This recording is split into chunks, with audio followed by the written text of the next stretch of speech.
నమస్తే, welcome to Truth news.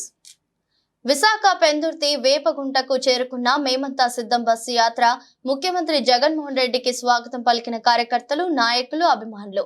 ప్రజలందరికీ అభివాదం చేసిన సీఎం జగన్, ఏ నమ్మకంతో అయితే మీ నియోజకవర్గాల్లో ఎమ్మెల్యే అభ్యర్థులు నిలబెట్టాను, అదే నమ్మకంతో మీ అందరూ ఓటు వేసి ఆ అభ్యర్థులను గెలిపించాలని మనవి చేస్తున్నాను అని అన్నారు.